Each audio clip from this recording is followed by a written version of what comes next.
오늘 저희들이 하나님이 주신 말씀을 따라서 이제 사도행전의 어, 절반까지 온 겁니다. 이 14장이 사도행전의 절반이에요.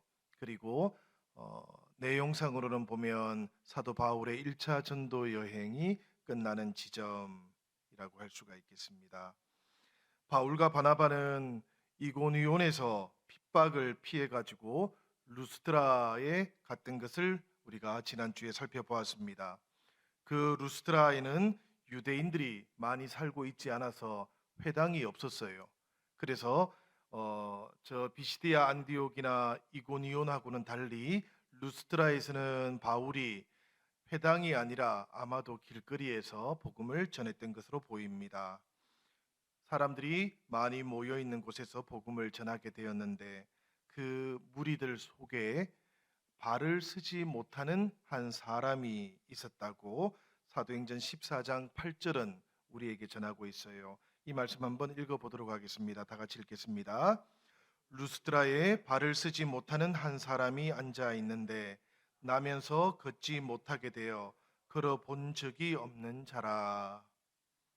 성경은 이 사람을 발을 쓰지 못하는 한 사람이라고만 그렇게 소개하고 있지는 않습니다. 나면서부터 걷지 못하는 사람, 그리고 걸어 본 적이 없는 사람이라고 그렇게 소개를 해요.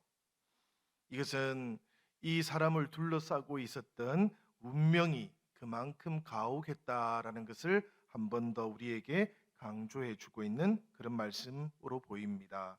이 사람이 일어나서 그럴 것이다 라는 이런 기대는 루스드라에 있는 사람들은 최소한 아무도 하지를 않습니다. 왜냐하면 이 사람이 태어날 때부터 걷지 못했다라는 것을 잘 알고 있기 때문이에요. 본인도 아마 이제까지 단 한 번 또 일어나서 그럴 수 있을 것이다 라고 그렇게 생각하지는 못했던 것으로 보입니다. 그런데 이 사람이 지금 바울의 그 복음을 전하는 자리에 앉아 있었던 것입니다. 사도행전 14장 9절의 말씀인데요. 이 말씀을 보면 이런 내용이 나오고 있어요. 바울이 말하는 것을 듣거늘 바울이 주목하여 구원받을 만한 믿음이 그에게 있는 것을 보고, 이렇게 되어 있어요.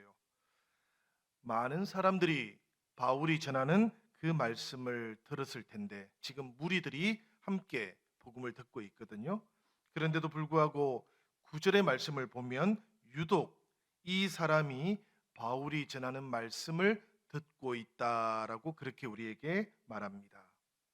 이것은 이 사람이, 그러니까 발을 쓰지 못했던 이 사람이 바울의 말을 단순히 귀로만 듣고 있는 것이 아니다라는 이야기일 겁니다. 그 사람의 듣는 것을 주목해서 바울이 보다 보니까 그에게 구원받을 만한 믿음이 있는 것이 보였다 그래요. 저는 이 말씀을 생각하면서 이 사람이 도대체 어떻게 들었길래 구원받을 만한 믿음이 보였을까? 이 사람이 뭐 특별한 걸 하는 게 아니에요. 지금 듣고 있는 겁니다. 듣고 있는데 사도의 눈에는 구원받을 만한 믿음이 보였다라고 그렇게 이야기합니다. 아마도 이 사람은 자신의 가혹한 운명을 변화시켜 주기를 간절히 바라면서 듣고 있었을 겁니다. 그리고 마음으로 들었을 것이고요. 또 순종하는 그 자세를 가지고 그 말씀을 경청했을 겁니다. 성경은 바울의 입을 빌어서 이런 것을 구원받을 만한 믿음이라고 그렇게 부르고 있습니다. 성경 속에서 우리는 이런 믿음을 종종 목격합니다. 우리가 마태복음 9장 20절에 보면 12해를 혈루증을 앓던 여인을 우리가 보게 됩니다. 이 여인은 예수님의 옷자락만 만져도 나을 것이다 라고 하는 간절함을 가지고 주님의 옷자락을 붙잡는 사람이었습니다. 성경은 이것을 구원받을 만한 믿음이라고 그렇게 우리에게 알려줍니다. 세리장이었던 삭개오를 우리가 알지요. 세리장이라는 자신의 신분에도 불구하고 예수님을 꼭 한 번이라도 보고야 말겠다. 난장이 키가 작았던 자신의 모든 핸디캡을 극복하고라도 주님을 꼭 봐야 되겠다라는 그 간절함이 이 세리장을 뽕나무 위로 인도해 갔습니다. 이 세리장의 그 믿음을, 그 마음을 성경은 구원받을 만한 믿음이라고 그렇게 우리에게 알려주지요. 세리였던 마태가 예수님의 부르심 앞에서 결단하면서 뒤따르던 그 선택을 구원받을 만한 믿음이라고 성경은 우리에게 알려줍니다. 소경이 보고 안전병이가 일어났던 믿음의 역사도 모두가 다 이 구원받을 만한 믿음으로부터 출발했다고 예수님께서는 우리에게 자주 말씀하셨습니다. 우리가 하나님의 역사를 경험하려면 구원받을 만한 이 믿음이 꼭 필요하다라는 것을 예수님께서 말씀하셨고 성경도 우리에게 그렇게 말씀하고 있는 것입니다. 지금 사도 바울이 이 루스드라에서 태어날 때부터 발을 사용하지 못했던 한 사람을 보고 바로 이 구원받을 만한 믿음을 발견했던 것입니다. 그래서 그 사람을 향해서 큰 소리로 일어서라고 그렇게 선포를 했어요. 10절의 말씀인데 이 말씀 우리 같이 한번 읽어보도록 하겠습니다. 다 같이 읽겠습니다. 큰 소리로 이르되 내 발로 바로 일어서라 하니 그 사람이 일어나 걷는지라. 아멘. 바울이 큰 소리로 내 발로 바로 일어서라 그렇게 외쳤더니만 그 사람이 일어나서 걸었다라는 말씀인데요. 그런데 저는 이 말씀을 보면서 이런 그 말씀이 들리던 해중들을 한번 떠올려 봤습니다. 왜 그런가 하면 바울의 이 큰 소리를 듣는 사람이 이 서지 못하는 사람, 발을 사용하지 못하는 사람만은 아니었을 것이거든요. 그 모든 청중들 가운데에서 바울의 이 말을 듣고 가장 일어서기 어려운 사람, 그 말을 따르기 가장 어려운 사람이 누구였을까 생각해 보면 바로 지금 일어서고 있는 이 사람이었던 것이지요. 다른 모든 사람들은 바울의 그 말을 듣고 일어설 수가 있었을 거예요. 그 무리들을 향해서 바울이 직접 다가가서 그 사람에게 일어서시오 이렇게 말한 것이 아니란 말입니다. 무리들을 향해서 큰 소리로 일어서라 그렇게 외쳤는데 그 바울의 말을 듣고 결단하고 일어섰던 사람은 그 무리들 가운데에서 가장 일어설 수 없었던 한 사람, 그 사람이 응답하고 있는 것이지요. 이 사람은 말씀이 임할 때에 믿음과 순종으로 응답했던 사람입니다. 그랬기 때문에 말씀의 능력이 믿음 안에서 역사하고 있는 것이지요. 우리는 종종 이 태어날 때부터 발을 사용하지 못했던 사람의 치유의 능력이 어디에서 나왔을까 생각해 보게 됩니다. 이 치유의 능력이 어디에 있었던 것일까요, 여러분? 바울에게 있었던 것일까요? 아니면 그 말을 듣고 응답했던 이 사람에게 있었던 것일까요? 아니면 바울이 선포했던 말씀에 있었던 것일까요? 여러분들은 어디에 그 능력이 있었다고 생각하십니까? 당연히 능력의 원천은 하나님의 말씀입니다. 이 말씀을 선포하는 바울의 능력이 아니었던 것이지요. 하나님의 말씀이 선포될 때 그 능력은 객관적으로 존재하는 겁니다. 지금 이 시간에도 하나님의 말씀은 듣는 여러분들이나 전하는 저와 상관없이 말씀의 능력은 객관적으로 존재하는 거예요. 그 능력 앞에서 온전히 간절함으로 나아가는 사람들은 그 말씀이 믿음 안에서 역사하는 것을 누구라도 체험하게 될 줄로 믿습니다. 데살로니가전서 2장 13절의 말씀을 우리가 잘 알아요. 외우지는 못해도 이 말씀을 읽어보면 어떤 말씀인지 여러분들도 다 아십니다. 우리 한번 이 말씀을 함께 읽어보도록 하겠습니다. 다 같이 읽겠습니다. 너희가 우리에게 들은 바 하나님의 말씀을 받을 때에 사람의 말로 받지 아니하고 하나님의 말씀으로 받음이니 진실로 그러하도다. 이 말씀이 또한 너희 믿는 자 가운데에서 역사하느니라. 아멘. 여러분 이 말씀을 보십시오. 이 말씀에서 역사하는 것은 무엇입니까? 이 말씀에서 역사하는 것이 바울입니까? 아니지요. 데살로니가 사람들입니까? 그렇지도 않지요. 여기에서는 오직 말씀이 역사하는 것입니다. 이 말씀이 믿는 자 가운데에서 역사한다고 성경은 우리에게 전하는 것이지요. 그러니 말씀이 선포될 때에 데살로니가 성도들이 그 말씀을 사람의 말로 들은 것이 아니라 하나님의 말씀으로 들었던 것처럼 오늘 이 루스드라에서 발을 쓰지 못하던 사람도 지금 바울이 전하는 그 복음을, 그 하나님의 말씀을 그렇게 받아들였던 것입니다. 말씀이 믿음 안에서는 역사할 것이다 라고 그렇게 믿으면서 나아갔던 것이지요. 그래서 이 사람은 그 말씀이 실제로 역사하는 것을 체험하게 되었던 것입니다. 이런 사람에게 믿음 안에서 하나님의 역사가 체험되는 것이라고 성경은 우리에게 전합니다. 사랑하는 여러분, 우리 이 시대에 이런 하나님의 역사를 우리가 체험할 수 있을까요? 제가 여러분들에게 한번 여쭤보겠습니다. 하나님의 역사가 이 시대에도 이렇게 체험될까요? 하나님의 말씀이 사라지지 않는 한에서는 이 말씀의 능력도 지금 그리고 바울의 시대에 동일하게 존재하는 것이 분명합니다, 여러분. 다만 우리는 지나치게 합리적이고 지나치게 논리적인 과학적인 그런 시대에 살아갑니다. 그러다 보니까 하나님을 믿을 수 있는 능력을 우리는 많이 상실했어요. 우리는 때때로 합리적인 길을 대부분 다 모색하고 찾고 먼저 예단합니다. 그러나 성경은 우리에게 아주 분명하게 구원받을 만한 믿음이라는 것이 다르게 존재한다라고 그렇게 알려주고 있어요. 사실 우리들은 모두가 다 주님을 만날 때 주님과 함께 우리가 하나님의 자녀라는 것을 확인하게 되었을 그때에 구원받을 만한 믿음을 가졌던 적이 있습니다. 그 구원받을 만한 그 믿음이 지금도 여전히 여러분들 안에서 살아서 역사하고 있는지를 살펴보실 수 있기를 바랍니다. 우리들의 믿음 안에서 그 말씀의 능력이 지금도 체험되고 있기를 바랍니다. 변함없이 우리가 하나님의 뜻을 이루어 가면서 이 바울의 1차 전도 여행에서 나타났던 말씀의 능력을 체험하면서 날마다 새롭게 살아갈 수 있다면, 사랑하는 여러분, 우리를 통해서도 하나님께서는 구원의 역사를 풍성하게 이루어 가실 줄로 믿습니다. 이 치유의 현장에 있던 사람들이 있었어요.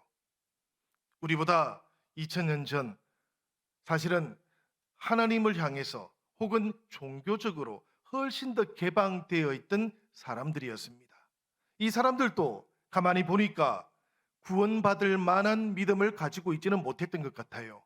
그래서 날 때부터 발을 사용하지 못하던 사람이 치유되는 것을 보면서 다들 깜짝 놀라게 되었습니다. 그리고는 이들이 이구동성으로 하는 소리가 뭔가 하면 바나바와 바울을 향해서 저 사람들은 땅으로 내려온 제우스와 헤르메스인가 보다, 그렇게 이야기를 하기 시작했어요. 그런데 여러분, 이 말씀을 우리가 조금 더 이해를 잘 하려면 이 부르기아 지방에 전해져 오던 전설을 하나 우리가 알아야 됩니다. 바울과 바나바가 이 부르기아 지방, 이 루스드라에 오기 한 50년 전쯤에 로마에 오비디우스라고 하는 작가가 있었어요.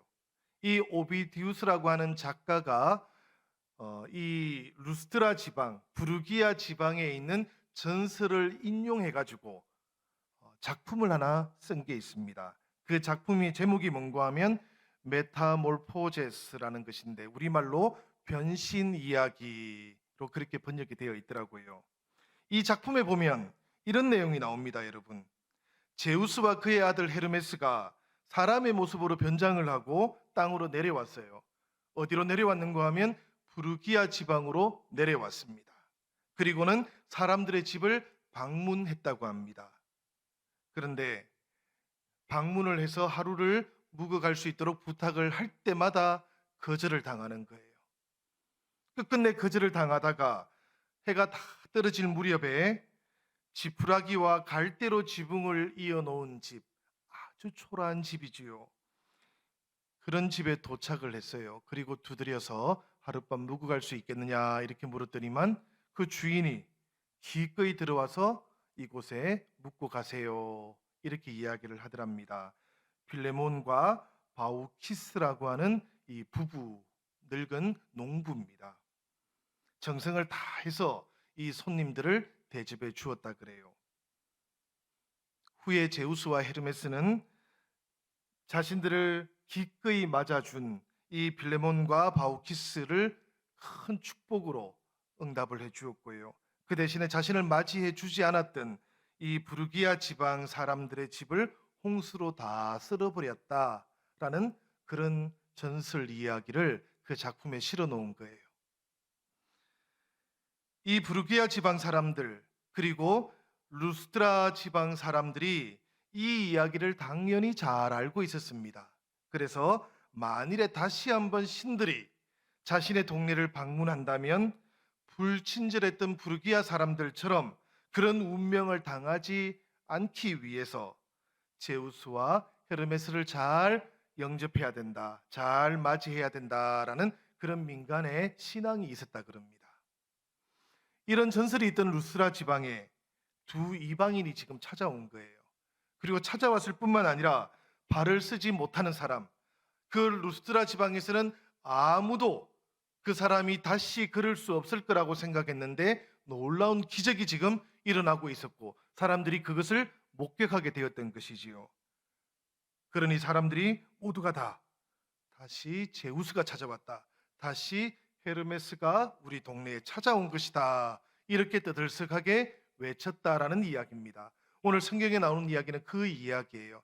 자신들의 말로 이렇게 자신들 지방의 그 방언으로 그렇게 말을 했다라는 이야기입니다. 그 이야기를 하는 동안 바울과 바나바는 무슨 상황인지를 사실은 잘 몰랐을 거예요. 그 말을 알아들을 수가 없었기 때문에. 그러고 있는데 한쪽에서 심지어는 제우스 신전에 있던 제사장들이 지금 화환을 크게 만들고 소를 한 마리 막 끌고 나오는 겁니다. 그리고는 희생을 드릴 준비를 막 하고 있어요. 그 모습을 보고서야 이 바울과 바나바가 상황을 알게 되었습니다. 바로 자신들을 향해서 제우스와 헤르메스, 신들이 찾아온 것이다라고 사람들이 생각하고 지금 종교적인 제사를 드리려고 하는구나라는 것을 깨닫게 되었던 거예요. 그래서 14장 15절에 나오는 이 말씀을 바울과 바나바가 하게 되었던 것입니다. 우리 같이 한번 읽어볼까요? 다 같이 읽겠습니다. 시작. 이르되 여러분이여 어찌하여 이러한 일을 하느냐? 우리도 여러분과 같은 성정을 가진 사람이라. 사실 바울과 바나바는 유일신 하나님을 선포하기 위해서 이곳에 찾아온 것인데 오히려 거짓 신이라고 폭로하려고 했던 바로 그 신들로 지금 오해를 받게 되는, 말하자면 웃지 못할 어떤 상황을 지금 맞이하게 된 겁니다. 사람들이 자신들을 신으로 섬기려고 하니까 그들을 말리면서 절대로 하지 못하게 해요. 그 표현이 뭔가 하면은 바로 옷을 찢는 것이지요. 그죠? 이게 이제 사실 유대인들이 가지고 있는 신성 모독에 해당하는 모습입니다. 참남하다, 참남하다 이렇게 외치는 것이지요. 우리가 이 장면을 사도행전 다른 곳에서도 본 적이 있습니다, 여러분. 사도행전 3장에 보면 베드로가 성전 미문에서 그 안전뱅이를 고쳐주지 않습니까? 그러자 사람들이 이 베드로 주변에 많이 몰려 들어왔어요. 그때 사실 사람들은 이 베드로에게 신비로운 신성한 능력이 있는 것이다라고 그렇게 생각을 했던 것입니다. 그러자 베드로가 사람들에게 어떻게 말하는가 하면 자신은 아무것도 아니고 나사렛 예수의 이름이 이 사람을 낫게 하였다라고 그렇게 사람들에게 알려주었던 거예요. 이것이 우리가 잘 알고 있는 금과 은은 내게 없어도 나사렛 예수의 이름으로 일어나 걸으라라는 말의 의미이기도 합니다, 여러분. 또 다른 한편 사도행전 10장에서도 고넬료와 그의 친척을 방문했던 베드로를 향해서 사람들이 전부 베드로 앞에 엎드려서 막 절을 하는 거예요. 그러자 베드로가 이 고넬료와 그 친척들에게 뭐라고 말했는가 하면 나도 사람이다 라고 그렇게 말했던 것이 기억이 납니다. 바로 이 그리스 사람들은 일반적으로 신비로운 능력, 신성한 능력을 막 드러내면 이 사람들은 이 땅에 현신한 신의 아들들이구나라고 그렇게 생각했던 것이지요. 그래서 막 종교적인 제사를 드리려고 했던 겁니다. 지금 베드로처럼 바울도 하나님 앞에서 자기의 위치를 분명하게 하려고 하는 것입니다. 우리는 하나님이 아니다. 이 일은 하나님께서 하신 일이지 내가 한 것이 아니다라는 것을 대단히 분명하게 발언하고 표현하고 있는 거예요. 여러분, 이럴 때 침묵하면 안 됩니다. 우리가 살아가다가 종종 우리가 분에 넘치는 칭찬을 듣기도 하고요. 때로는 하나님께서 받아야 될 그 영광을 우리에게 누군가가 줄 때가 있어요. 그럴 때 우리가 가만히 있으면 안 됩니다, 여러분. 침묵하면 안 돼요. 하나님께서 받으실 영광이 있고 또 성도들은 그것을 지켜야 하는 존재라는 것을 우리가 꼭 기억해야 됩니다. 지금 바울이 그리고 바나바가 하나님께 돌아가야 될 영광이 자신들에게 오는 것을 보면서 옷을 찢는 거예요. 사실은 마음을 찢는 것이지요. 이런 일은 일어나면 아니 됩니다라고 그렇게 말했던 것입니다. 그렇게 설득하면서 이 바울이 루스드라 사람들에게 왜 우리가 지금 이런 능력을 행할 수 있게 되었는지, 이 능력의 원천이 어디에 있는지를 설명한 것이 루스드라 지방에서 바울이 했던 첫 번째 이방인을 대상으로 한 설교였어요. 그 설교 내용이 15절 하반절에서부터 18절까지 쭉 이어졌습니다. 우리가 한번 이 말씀을 함께 읽어보도록 하겠습니다. 다 같이 한번 읽겠습니다. 시작. 여러분에게 복음을 전하는 것은 이런 헛된 일을 버리고 천지와 바다와 그 가운데 만물을 지으시고 살아계신 하나님께로 돌아오게 함이라. 하나님이 지나간 세대에는 모든 민족으로 자기들의 길들을 가게 방임하셨으나 그러나 자기를 정언하지 아니하신 것이 아니니 곧 여러분에게 하늘로부터 비를 내리시며 결실기를 주시는 선한 일을 하사 음식과 기쁨으로 여러분의 마음에 만족하게 하셨느니라. 아멘. 사실 여러분, 우리는 이미 베드로의 설교도 사도행전에서 많이 봤고요. 또 바울의 설교도 비스디아 안디옥에서 했던 것을 이미 봤습니다.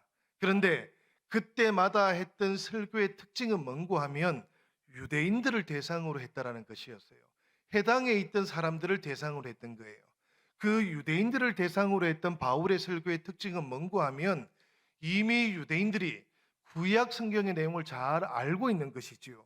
그러니까 율법과 예언서들을 설명해 주면서 이 율법과 예언서들이 어떻게 해서 예수 그리스도를 통해서 성취되었는지를 설명하면 되었던 겁니다.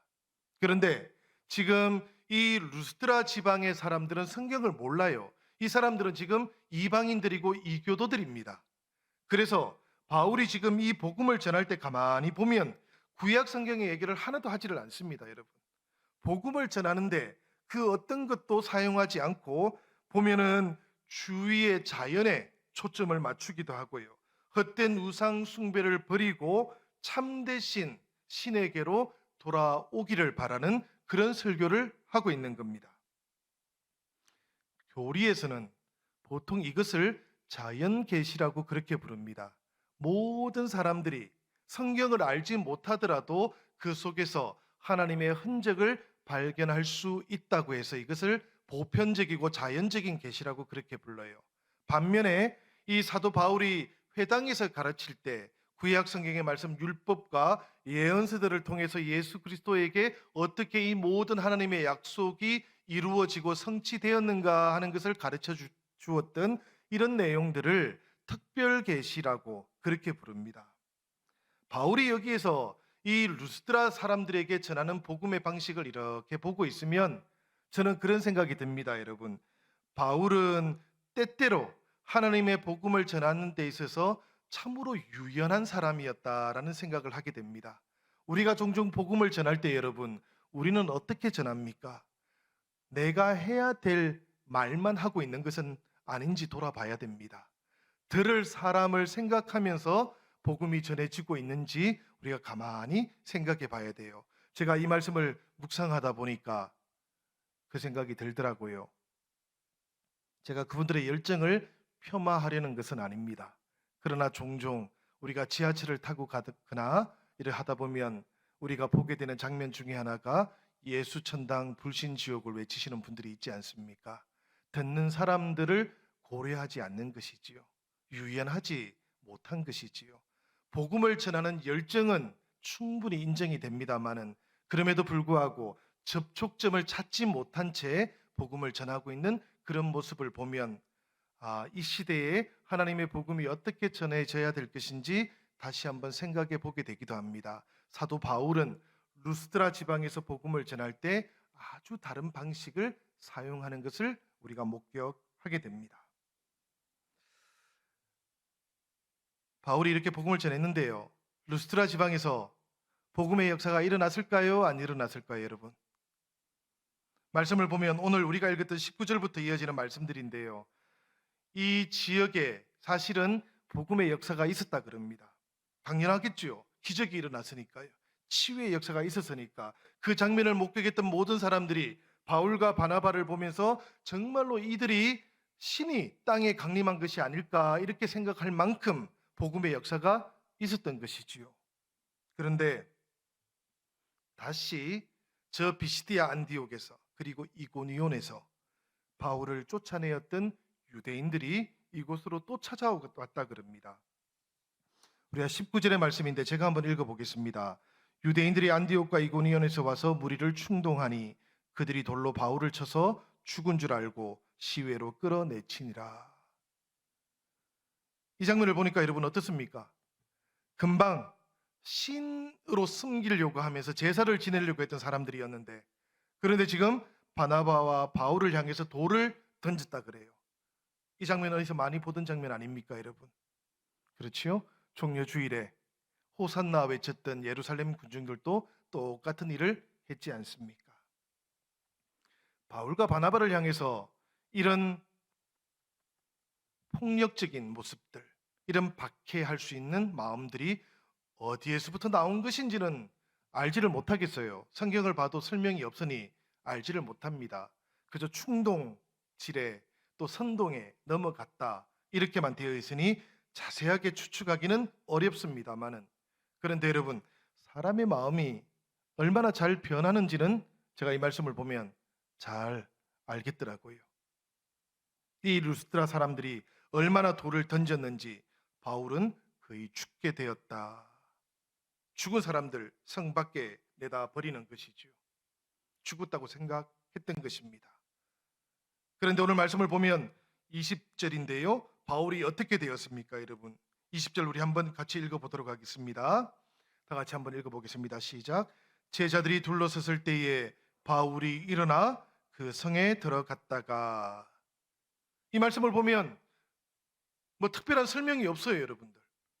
성 밖에 죽은 줄 알고 버려졌는데, 그런데 제자들이 둘러섰을 때에 바울이 일어나. 우리는 사실 바울이 어떻게 일어났는지 대단히 궁금한데 성경은 자세하게 설명을 안 해줘 버립니다. 바울의 복음을 들었던 루스드라의 그리스도인들, 회심한 사람들이 바울을 돌로 쳐 죽였던 사람들, 그들이 성 밖에다 내다 버리니까 그 시체를 어떻게든 좀 건사해 줄까 하고 찾아왔을지도 모르겠습니다. 주변에 모여 있는데요. 그런데 그때 죽은 시체라고 생각했던 바울이 갑자기 일어나는 것이지요. 이 장면은 그런 장면인 것 같습니다.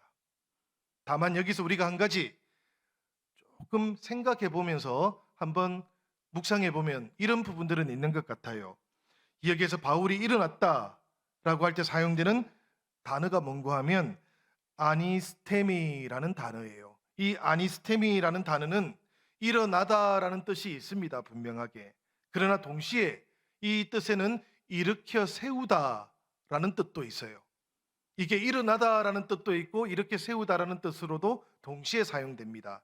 이렇게 세우다라는 뜻으로 사용될 때는 이 단어는 보통 죽은 사람이 살아나는 것을 의미합니다. 그래서 저는 이 사도행전의 말씀이, 특별히 이 9절의 말씀이 강조하고 있는 것이 이런 것이 아닐까 생각을 해봅니다. 바울이 지금 일어나기는 하는데요, 이 바울이 일어나는 것은 자기 힘이 아니라 하나님께서 일으켜 세우신 것이다, 이것을 강조하려는 것이 아닐까. 그리고 하나님께서 이렇게 세우시니까 여기에 가타부타 설명이 필요가 없는 것이죠. 이 일이 그냥 일어나 버린 겁니다. 마치 빈 무덤에서 우리가 그 어떤 설명도 듣지 못한 채 주님께서 그냥 이렇게 세워지는 것처럼 성 밖에서 바울도 지금 그렇게 하나님께서 이렇게 세우시니까 바울은 일어나는 거예요. 하나님께서 함께 하시면 이런 바울을 누가 감당할 수 있겠습니까, 여러분? 저는 바울이 이때의 경험을 나중에 고린도후서에서 돌로 맞아 고난을 당하고 죽을 뻔하였다라고 그렇게 해상하던 장면도 기억이 납니다. 바울은 바로 그렇게 수많은 박해를 받았지만 하나님께서 지켜주시고 하나님께서 이렇게 세워주시니 누가 우리를 감당할 수 있겠는가라고 스스로 그렇게 고백을 했던 적이 있습니다. 바로 그렇게 하나님께서 함께 하시면 이 바울을 누가 감당할 수 있겠습니까? 부활하신 예수님을 세상이 감당할 수 없었던 것처럼 하나님께서 이렇게 세우시는 바울을 충동하고 선동했던 그 무리들은 감당할 수가 없는 것입니다. 그래서 여러분, 우리 잠언 24장 16절을 보면 예로부터 성경은 우리에게 이렇게 말씀하고 있는 거예요. 우리 다 같이 한번 이 말씀을 읽어보도록 하겠습니다. 잠언 24장 16절 말씀입니다. 대저 의인은 7번 넘어질지라도 다시 일어나려니와 악인은 재앙으로 말미암아 엎드러지느니라. 아멘. 아주 옛날부터 이 말씀을 했다라는 이야기예요. 성경은 저 구약의 말씀 아닙니까? 이 말씀은 예수님 이전에, 바울 이전에 이미 하나님을 믿고 하나님과 함께 동행하면서 이렇게 세움을 받던 믿음의 사람들은 이미 옛날부터 이 비밀스러운 진리를 알고 있었다라는 이야기예요. 그래서 의인은 7번 넘어질지라도 다시 일어나려니와 라고 그렇게 고백하는 것이죠. 의인이 그냥 일어났겠습니까, 여러분? 하나님께서 이렇게 세워주시니까 일어나는 것입니다. 우리가 이 시대를 살아가는 동안에도, 우리가 믿음 안에서 살아가는 동안에도, 우리가 하나님의 뜻 가운데 살아가는 동안에도 때때로 환난을 만나고 시련을 만날지라도 하나님께서 우리를 일으켜 세워주실 줄로 믿습니다. 하나님께서 이렇게 세워주시니 우리는 일어나는 겁니다, 여러분. 우리가 그렇게 그런 믿음으로 이 세상을 살아간다면 우리도 바울처럼 우리도 7번 넘어졌다가도 다시 일어나는 하나님의 의인처럼 살아갈 수 있게 될 줄로 믿습니다. 그렇게 하나님께서 이렇게 세워주시니까 바울이 다시 선교의 현장으로 돌아갑니다. 루스드라 성 바깥에서 죽었다가 살아난 이 사람이 여러분 다시 살아난 다음에 그곳을 떠나서 다른 곳으로 좀 평화로운 곳으로 박해가 없는 곳으로 찾아가는 것이 아니고 이 1차 전도 여행의 그 행로들을 쭉 보면 바울은 놀랍게도 다시 루스드라 성 안으로 돌아가요. 20절, 21절의 말씀인데 이 말씀 우리 한번 읽어보겠습니다. 다 같이 한번 읽어봅시다. 시작. 이튿날 바나바와 함께 더베로 가서 복음을 그 성에서 전하여 많은 사람을 제자로 삼고 루스드라와 이고니온과 안디옥으로 돌아가서, 여기에 보면 여러분 루스드라 성 밖에서 일어난 이 바울이 루스드라에 들어가서 복음을 전한 다음에 그 다음에 어디로 갔는가 하면 더베로 갔다가 거기에서 복음을 전하고 그리고 제자를 세운 다음에 다시 간 곳이 어딘가 하면 루스드라였다 그러지요. 그리고 다시 이고니온으로 갔고요. 그리고는 다시 비시디아 안디옥으로 갔고요. 자신을 박해했던 사람들이 있는 곳입니다. 멀리 루스드라까지 찾아와서 선동을 하고 돌로 자신을 죽였던 사람들이 있는 곳이었어요. 바울은 그곳을 다시 찾아갑니다. 그리고 그곳에서 제자들을 굳게 세웠다 그럽니다. 이것은 여러분 그냥 일어난 사람은 할 수 없는 거예요. 자신의 힘으로 구사일생 죽음에서 일어난 그 사람은 할 수 없는 거예요. 이건 오직 하나님께서 이렇게 세운 사람만이 할 수 있는 겁니다. 왜냐하면 하나님께서 지켜주시고 하나님께서 다시 이렇게 세워줄 줄을 믿기 때문이에요. 이런 사람을 세상이 감당할 수 없다고 성경은 우리에게 전하고 있는 겁니다. 바울이 그렇게 제자들을 굳게 세우면서 제자들에게 했던 말이 있습니다. 여러분 22절의 말씀인데 바울은 이렇게 말을 했어요. 제자들의 마음을 굳게 하여 이 믿음에 머물러 있으라 권했다 그럽니다. 마음을 굳게 하고 믿음에 머물러 있으라. 이 말의 의미는 이런 것이겠지요. 시련이 있어도 흔들리지 말고 하나님을 믿으라 라는 이야기입니다. 계속해서 믿음으로 살아가라는 이야기입니다. 고린도전서 15장 58절의 말씀인데요. 여러분들 우리 같이 한번 이 말씀을 읽으면서 위로받으면 좋겠습니다. 다 같이 읽겠습니다. 시작. 그러므로 내 사랑하는 형제들아, 견실하며 흔들리지 말고 항상 주의 일에 더욱 힘쓰는 자들이 되라. 이는 너희 수고가 주 안에서 헛되지 않은 줄 알미라. 아멘. 그렇습니다, 여러분. 우리가 믿음 안에서 행하는 모든 일은 결코 헛되지 않을 줄 믿으시기 바랍니다. 주님께서는 우리가 믿음 안에서 애쓰고 수고하는 모든 일이 결코 헛되지 않도록 하시는 분이시기 때문입니다. 우리가 하는 이 모든 일은 하나님께서 함께 행하시는 일이라고 합니다. 하나님께서 믿음의 문을 열기 위해서 일하셨다고 바울은 저 시리아 안디옥으로 돌아가서 사랑하는 형제자매들에게 그렇게 간증했고 증언했기 때문에 그렇습니다. 바울은 단 한 번도 내 힘으로 그것을 감당했다고 말한 적이 없어요. 시리아 안디옥에 돌아와서 형제자매들과 오랫동안 함께 있는 동안에 바울은 계속해서 하나님께서 일하셨고 하나님께서 함께 하셨고 하나님께서 믿음의 문을 열어 주셨다라고 그렇게 증언하고 있었던 것입니다. 제자들과 함께 오래 있으니라라는 말씀은 바로 그런 뜻이에요. 오늘 저희들은 이 말씀을 함께 묵상하면서 바울의 1차 전도 여행에 대한 이야기를 이제 마치려고 합니다. 그런데 여러분, 이 말씀을 마치면서 저는 23절의 말씀을 우리 같이 한번 읽어보고 마치면 좋겠다 싶습니다. 23절의 말씀이에요. 우리 다 같이 한번 이 말씀 같이 봉독해 보도록 하겠습니다. 시작. 각 교회에서 장로들을 택하여 금식 기도하며 그들이 믿는 주께 그들을 위탁하고. 이 말씀을 보면 여러분, 조금 전에는 이 갈라디아 지방 제자들 그들의 마음이 굳고 하나님의 믿음 안에 굳건하게 서 있기를 권면했고요. 그 다음에는 장로들을 택해서 세우고 그들을 위해서 기도하면서 바울이 무엇을 하는가 하면 그들을 주님께 위탁을 합니다. 이 얘기는 무슨 얘기인가 하면 제자들은 당연히 노력하고 당연히 수고하겠지만 복음을 위해서 헌신하겠지만 그럼에도 불구하고 하나님의 나라 그리고 그 하나님의 나라 선교는 이 노력하고 수고하는 것만으로는 이루어지지 않는다는 이야기예요. 절대적으로 주님께서 인도해 주실 때만 하나님의 나라는 그 나라의 선교는 가능하다라는 것을 우리에게 알려주고 있는 겁니다. 바울이 그렇기 때문에 주님께 그들이 믿는 주님께 그들을 위탁하는 기도를 지금 드리고 있는 것이지요. 저도 교회 목사로서 새벽 제단마다 여러분들을 위해서 주님께 위탁의 기도를 드립니다. 우리들 사실은 서로가 하나님의 나라 선교를 감당하면서 믿음 안에 굳게 설 수 있도록 우리가 믿는 주님께 서로를 위해서 위탁의 기도를 드려야 되는 존재인 줄로 믿습니다. 왜냐하면 우리의 노력만으로 되는 것이 아니거든요. 우리의 애쓰고 수고하는 것만으로 되는 것은 아니거든요. 이 수고하고 애쓰는 헌신은 꼭 필요합니다만은 거기에 더해서 꼭 한 가지가 더 있어야 됩니다. 그것이 무엇인가 하면 주님께서 우리를 이끌고 인도해 가셔야 되는 것입니다. 성도들을 주님께서 이끌어 가시고 교회를 주님께서 이끌어 가실 때 그때 하나님의 나라가 우리 안에서 열매 맺게 된다는 것을 꼭 기억하시기를 바라요.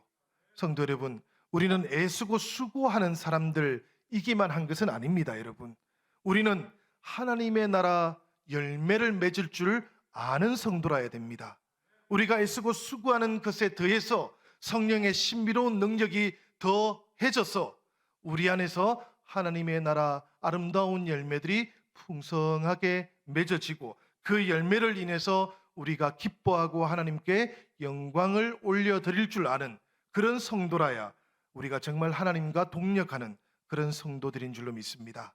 우리 영신교회가 그렇게 하나님과 온전하게 동행할 수 있는 교회가 되기를 우리 주님의 이름으로 축원합니다. 우리 시간 잠깐 기도하겠습니다.